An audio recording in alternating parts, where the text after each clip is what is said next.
അടുത്ത നിയമസഭാ തെരഞ്ഞെടുപ്പിൽ വിജയിച്ചില്ലെങ്കിൽ കോൺഗ്രസിന്റെ ഭാവി കണിയാനെ വെച്ച് നോക്കേണ്ടി വരുമെന്ന കാര്യത്തിൽ ഒരു സംശയവും വേണ്ടെന്ന് കഴിഞ്ഞ ദിവസമാണ് മുതിർന്ന കോൺഗ്രസ് നേതാവ് കെ.സി. ജോസഫ് കോഴിക്കോട് പറഞ്ഞത്.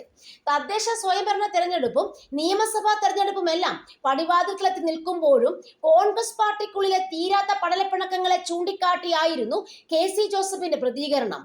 കാരണം അത്രമാത്രമാണ് കഴിഞ്ഞ കുറേ വർഷമായി കോൺഗ്രസിന്റെ അടിത്തട്ടിലുണ്ടായിരിക്കുന്ന ശോഷണം. ഇത് കേരളത്തിന്റെ ചരിത്രത്തിൽ ആദ്യമായി ഭരണ തുടർച്ചയെന്ന രാഷ്ട്രീയ അധ്യായം എഴുതി ചേർക്കാൻ ഇടതുപക്ഷത്തിന് അവസരം നൽകുകയും ചെയ്തു.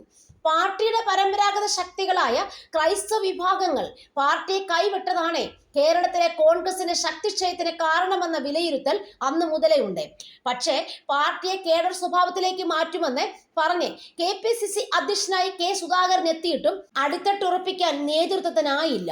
ലോക്സഭാ തെരഞ്ഞെടുപ്പിൽ 18 സീറ്റിൽ വിജയിച്ച് പാർട്ടി കരുത്തു കാട്ടിയിട്ടും ഒരിക്കൽ കൂടെ ഭരണം കിട്ടിയില്ലെങ്കിൽ പാർട്ടിയുടെ തകർച്ച പൂർണ്ണമാകുമെന്ന കണക്കുകൂട്ടൽ ഹൈക്കമാൻഡിനുണ്ടായിരുന്നു.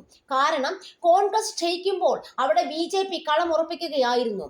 കഴിഞ്ഞ ലോക്സഭാ തെരഞ്ഞെടുപ്പിൽ മാത്രം 11 നിയമസഭാ മണ്ഡലങ്ങളിലാണ് BJP ഒന്നാമതെത്തിയത്. 8ഇടത്തെ 2ാം സ്ഥാനത്തും എത്തി.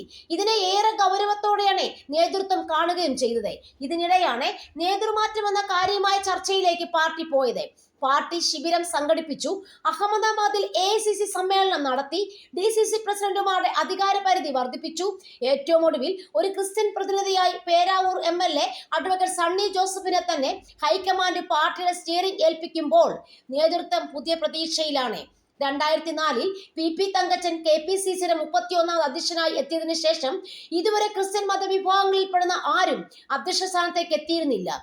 ഈ ആവശ്യം നേതാക്കൾ പലതവണ ഹൈക്കമാൻഡിനോട് ആവശ്യപ്പെട്ടിരുന്നു. മാത്രമല്ല ക്രിസ്ത്യൻ സമൂഹം, പ്രത്യേകിച്ച് കത്തോലിക്ക സഭ സംസ്ഥാനത്തെ കോൺഗ്രസുമായി അകൽച്ചയിലാണ്. AK ആന്റണിയുടെയും ഉമ്മൻചാണ്ടിയുടെയും കാലഘട്ടത്തിന് ശേഷം കോൺഗ്രസ് നേതൃത്വത്തിൽ ക്രൈസ്തവ നേതാക്കൾക്ക് മതിയായ പ്രാതിനിധ്യം ലഭിക്കുന്നില്ല എന്ന് സഭ പലതവണ നേതൃത്വത്തെ അറിയിച്ചിരുന്നു. ഇതുകൂടി പരിഗണിച്ചുകൊണ്ടാണ് സണ്ണി ജോസഫിനെ തിരഞ്ഞെടുക്കാൻ നേതൃത്വം തീരുമാനിച്ചത്. 1970 മുതൽ KSUവിന് സജീവ പ്രവർത്തകനായിട്ടാണ് സണ്ണി ജോസഫ് രാഷ്ട്രീയ രംഗത്ത് സജീവമാകുന്നത്. കോഴിക്കോട്, കണ്ണൂർ യൂണിവേഴ്സിറ്റികളിൽ വിദ്യാർത്ഥി പ്രതിനിധിയായ സിൻഡിക്കേറ്റ് മെമ്പറായിരുന്നു. യൂത്ത് കോൺഗ്രസ് കണ്ണൂർ ജില്ലാ പ്രസിഡന്റ്, ഉള്ളിക്കൽ സഹകരണ ബാങ്ക് പ്രസിഡന്റ്, തലശ്ശേരി കാർഷിക വികസന സഹകരണ society president, Mattannur bar association president, Kannur DCC president എന്നീ നിലകളിലെല്ലാം പ്രവർത്തിച്ചിട്ടുണ്ട്. കഴിഞ്ഞ 3 തവണയായി പേരാവൂരിൽ നിന്നുള്ള നിയമസഭാ അംഗവും നിലവിൽ UDF കണ്ണൂർ ജില്ലാ ചെയർമാനുമാണ്. 2011-ലാണ് ആദ്യമായി നിയമസഭയിലേക്ക് മത്സരിക്കുന്നത്. തന്റെ കന്നി മത്സരത്തിൽ തന്നെ അന്നത്തെ സിറ്റിംഗ് MLA ആയിരുന്ന KK ശൈലജയെ പരാജയപ്പെടുത്തി അട്ടിമറി വിജയം നേടിയായിരുന്നു നിയമസഭയിലെത്തിയത്. KK ശൈലജയ്ക്കെതിരെ 3440 വോട്ടിന്റെ ഭൂരിപക്ഷത്തിലായിരുന്നു അന്ന് സണ്ണി ജോസഫിന്റെ വിജയ തുടക്കം. പിന്നീട് അങ്ങോട്ട് പേരാവൂർ സണ്ണി ജോസഫിനെ ചേർത്ത് നിർത്തി. കേരളത്തിൽ ഇടതുതരംഗം ആഞ്ഞടിച്ചപ്പോഴും സണ്ണി ജോസഫിനെ പോറിലേൽക്കാതെ പേരാവൂറുകാർ കാത്തു സൂക്ഷിച്ചു. 2016-ൽ ഭൂരിപക്ഷം 7989-ആയും 2021-ൽ 3172-ആയും ഭൂരിപക്ഷം കുറഞ്ഞെങ്കിലും സണ്ണി ജോസഫ് പിടിച്ചു നിന്നു. 2021-ൽ നടന്ന